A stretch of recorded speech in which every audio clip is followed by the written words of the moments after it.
get asked all the time whether or not doing this particular job is good for your career. And all I can tell you is, whatever it is, whether it's because it's a good role to play or whether it's for the money, as long as you know why, then you're not going to have a problem.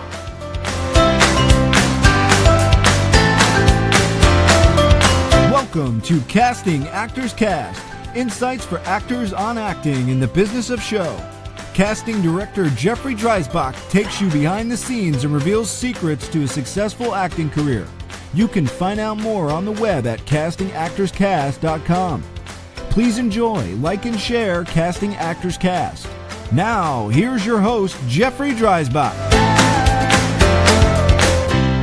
Well, hello and welcome to another episode of Casting Actors Cast. I'm Jeffrey Dreisbach, casting director with McCorkle Casting in New York, and this is called Casting Actors Cast, the podcast for actors from a casting director. We're going to give you some insights and some information and maybe have a good time doing it in this episode of Casting Actors Cast. How are you? I hope you're having a really good day today. I'm having a good day, although I have to say the weather in New York has been just, that was my sound effect for miserable. It's been really, really crappy outside, raining all day long and really, really unseasonably cold. And it's a Monday and people are just kind of walking around just a little bit pissed off. You know how that is? It's just crazy. But I am so happy to be here with you today. Today's episode we are calling Tour Guide. We're calling Tour Guide. And I bet you're wondering what that is. I'm going to explain everything about that in just a second, but this is that moment in the podcast where I want to thank you so very much for tuning in to Casting Actors Cast. I had no idea that a little over a year ago, I would be sitting here looking at over 10,000 downloads of Casting Actors Cast. I am so grateful that people are tuning in on a regular basis. And if you're new to Casting Actors Cast, welcome. So cool that you're here. And if you've been a long-time listener, I'm going to ask a favor, and the favor is please try to get 2 or 3 of your friends to listen to Casting Actors Cast. I think this is a lot of fun. I think there's a lot of valuable information, and it would help me big time if you said, hey, you know what? I listened to this podcast, and this weird guy named Jeff is doing this Casting Actors Cast podcast. So the last promotional thing I want to talk to you about is that if you go to the website, castingactorscast.com, that's all one word, castingactorscast.com, there's a place where you can fill out an information form, just sort of a contact form kind of thing, and submit that to me. I get the information about you. By the way, that information is kept by me. I don't do anything with it. I don't sell your information. I just like knowing that people are out there listening. But if you do that, you're going to have access to a free, yes, I did say free, downloadable 100-page PDF book. And the book is called Conversation Pieces Out of the Studio, the voiceover workshop for professional actors. And if you go ahead and download that book, it is absolutely yours for free. I love the book because it's really based on a series of workshops that I've done over the years at a few colleges and universities on voiceover work. So if you're an actor, this is definitely the book for you, and I'm giving it to you absolutely free just for being a listener. So what more could I give you? Seriously, I'm giving you the shirt off my back and my book. So there you are, castingactorscast.com. Thank you so much. Today's podcast, Tour Guide, I'm going to tell you everything there is to know, or at least everything I know, about what it is to be an actor on tour. So we're talking about national tours of shows. We're talking about tours of small productions. We're talking about bus and truck. We're talking about cruise ships. We're talking about all kinds of opportunities that actors seem to be taking advantage of. We're going to give you the good, the bad, and the ugly as far as tours go in this particular podcast of Casting Actors Cast. I want to do a special shout out right from the very top of the podcast, to Micky Nagy of the Krasny office, an agency in New York, as well as Paul Hart, a really wonderful casting director whom I've known for a very long time, who provided a lot of information you're going to hear today. The first thing, though, I want to jump off with is telling you a quick little story about my own personal experience. I was an actor for 20 years before I became a casting director, and I was so excited to be cast in the national tour of Grease, the musical. And I was cast in the role of Eugene in Grease. And at that time, the star of Grease, playing Danny Zuko, was a soap opera actor. You might be a little too young to remember soap operas that were once the rage. And there was a soap opera called General Hospital. And our Danny Zuko was Jack Wagner. And he was the big star of the show. And when I got hired to do this national tour, I was all excited because they said, we need you to pack for cold weather climate, and we also need you to pack for tropical weather as well. It's a 6-month contract. All of the dates and all the locations for this tour have not been completely solidified, so we want you to be ready to go to various places. And this was considered a first-class tour. It was an equity tour. I was really excited because the money was really, really excellent. Off we go onto a huge bus, and the next thing you know, we're in Washington, D.C. after our rehearsal in New York. And I believe that the producers were hoping that the reviews for the show in Washington would help the rest of the tour. In other words, if the great reviews would go on to help solidify other cities like Atlanta and Chicago and Los Angeles, blah, blah, blah. So it was kind of an exciting time. We opened the show to screaming girls. And the reviews came out the next day, and the major review in the major newspaper said, and I quote, "Not even soap can clean up this grease." Oh my God. It was like the worst review ever. It was really, they just didn't like the fact that we took a lot of liberties with this kind of fun musical from about the 50s, because apparently nobody in the 50s did some of the things that we were doing on stage. We got our closing notice. We lasted for 4 weeks in Washington, D.C. and closed out of town. Now, the problem was, of course, I had subletted my apartment. And so that meant I had to come back to New York with my tail between my legs. And I had to crash on some sofas for a while until I could get my own apartment back. It was a disaster. But the 4 weeks of money, that was good. But apparently, a review can make or break even a tour of a show. But let's talk about national tours as I'm thinking and reflecting back about those fantastic days of Grease. But national tours in and of themselves can be quite lucrative. As an actor, it's really kind of amazing that you can go out of town and you can do rather well. You can make anywhere from a base salary of $1,200 to $3,000, $4,000, $5,000, $6,000, and even more $1,000 a week, depending upon, of course, the role and depending upon whether it's a first-class national tour or something else. Suffice it to say that a lot of tours can be divided up into different categories. One, of course, is what they call the national tour. And for example, when a Broadway show is successful, then that's what they do. They'll put together a first-class company to go and tour some of the larger theaters. For example, I believe right now, it looks like, as I'm looking at the statistics right here, there are 5 national tours of Hamilton.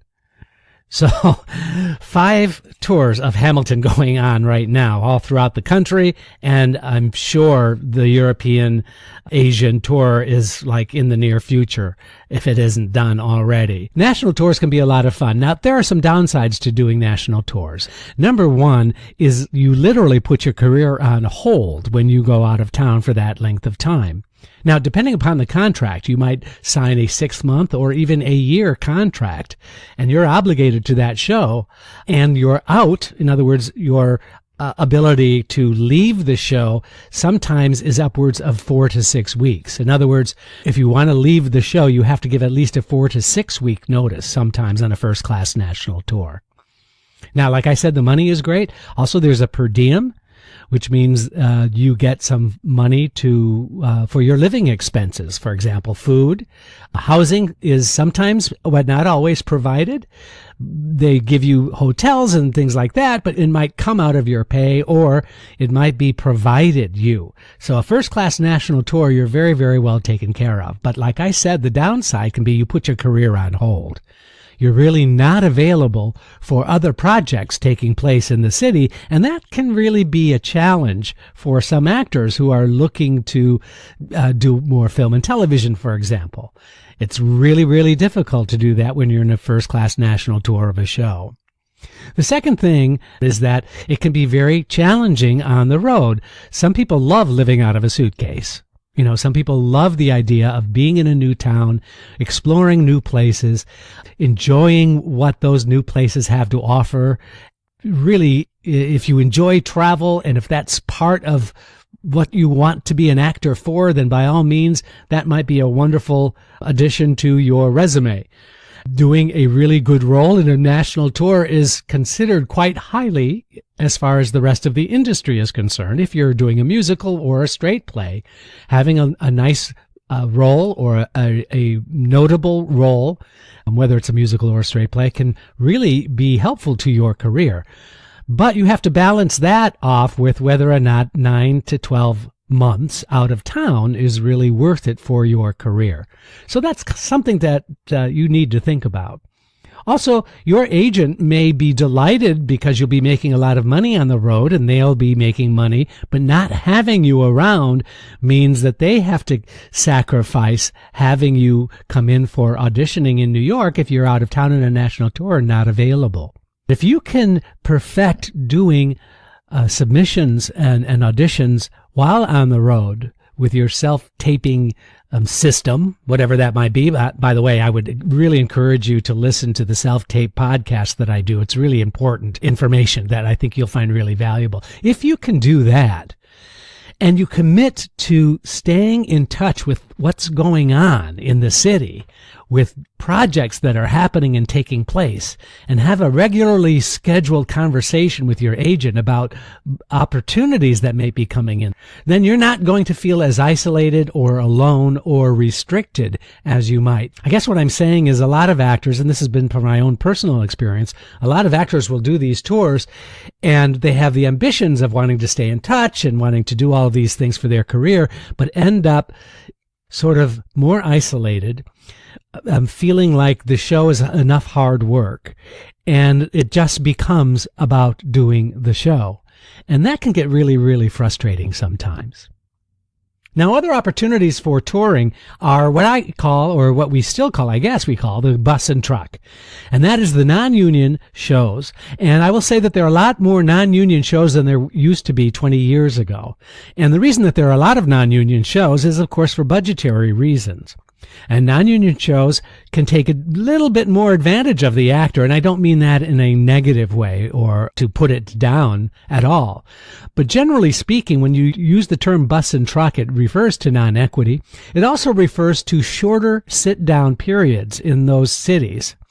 For example, you might not be in Chicago for 4 weeks and Washington for 4 weeks and Los Angeles for 6 weeks. You end up probably going to the secondary kinds of cities and doing shorter periods of time. So you might be 2 weeks in Cleveland or 3 weeks in Detroit at the Fisher Theater, or you might be going to Atlanta for 2.5 weeks.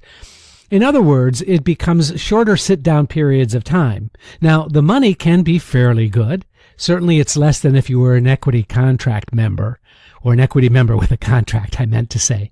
Now, if that's the case, you have to weigh the value of the experience over whether or not you can afford to be out of town for a period of time.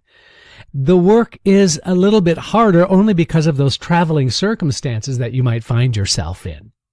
A bus and truck touring company can be a lot of fun if you're a young person and you really want to get your teeth into a role and you really want to see all of the United States, then by all means consider the bus and truck. Now, the other reality is between bus and truck and national tours, you definitely have varying degrees of performing opportunities that are out there. So I'm not giving you all of the definite tour parameters that you're going to find yourself in. But there are many, many smaller companies of shows. Sometimes the shows will do a longer sit-down period in Las Vegas, for example.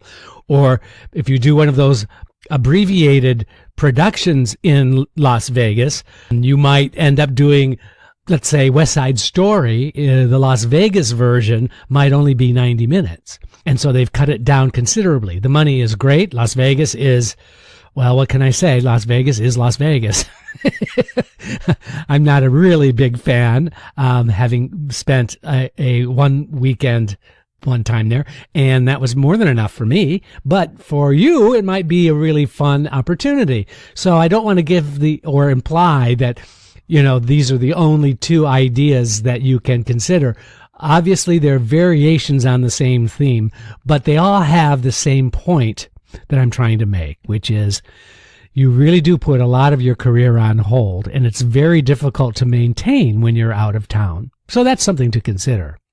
The other kind of tour opportunity that I really want to also share with you today, and that is performing on cruise ships. Performing on cruise ships can be really exciting. The prospect can be really a lot of fun. Cruise ship performers can do rather well. Know that there is a pretty strenuous performing schedule that you go. You might do 2 different shows in a week's period of time, and that gets repeated depending upon how long the cruise is, et cetera, et cetera. There's a lot of energy spent in doing those cruise ship performances. Also, if you're doing, for example, a Disney kind of cruise ship experience, there are other responsibilities that you have as a performer. You might be a greeter, for example, when the passengers are coming on the ship. Or when there is a safety demonstration, you might have to participate in some outside performing type activities, something to kind of keep in mind. The tours also will submit to agencies, for example, Norwegian, Royal Caribbean. Those folks will put out casting notices for auditions taking place in New York, or London seems to be the other city where there are auditions taking place. But here's the thing. Those tours can begin at 9-month commitments. And if you are doing a Disney-styled show for a 9-month period of time, that is also a way that you can put your career seriously on hold. But if you're on a special guest kind of tour where you're going out on a ship for 2 or 3 weeks, you can make some serious money. And if you're on that smaller kind of Disney type cruise, an ensemble performer, you might make $1,000 to $1,200 a week, which is fairly good money. Interestingly enough, though, the agent I talked to, Micky, said he really doesn't like, nor does he recommend any young performer going on a cruise ship. And the reason that he would recommend an actor do a cruise ship is if you have a lot of student loan expenses and you want to pay that off as quickly as possible. Then by all means, that might be a really good way because it is lucrative. Your performing chops obviously get a workout by doing those kinds of jobs. But then on the negative side, do you really want to say goodbye to your career for that period of time? However, my friend Paul Hart seemed to think that and believed that if you are doing, for example, a version of Cats, and it's a restructured version of Cats, many of those performers have gone on to be in the West End production of Cats. So it does have its potential opportunity for the performer to advance their career, according to Paul. On another negative side, when I go to EPA sometimes and I look down at resumes of actors who have done 4 or 5 cruise ships, I'm kind of concerned about their ability to do other kinds of musical theater work, only because when you do that much work on a cruise ship over a long period of time, bear with me now, this is my opinion, you learn a lot of bad habits. You learn a lot of easy ways to get the job done without really challenging yourself as a performer. Again, I'm not trying to put down. I think it's really, really great for some young people. This might be the first perfect job when you come to New York. But do take advantage of asking as many people in the business as you can about whether or not this might be a less than stellar career move. In fact, in some instances, it might not look great for you to continue to do that kind of work. That's just my opinion, but I think it's worth considering as you put all of these ideas together. More than anything, I want performers to have as many opportunities to perform as possible. And doing a national tour or a cruise ship or a long sit down in Las Vegas can certainly have its advantage, financial or otherwise. You really want to balance that out with your goals and aspirations as a performer. And does that really give you some additional skill sets that you might not otherwise have? And I think that's worth taking a moment and analyzing. I hope you've enjoyed this podcast. Please let me know if you have any additional questions, if I can be of any help. And I'll be talking to you next time on Casting Actors Cast.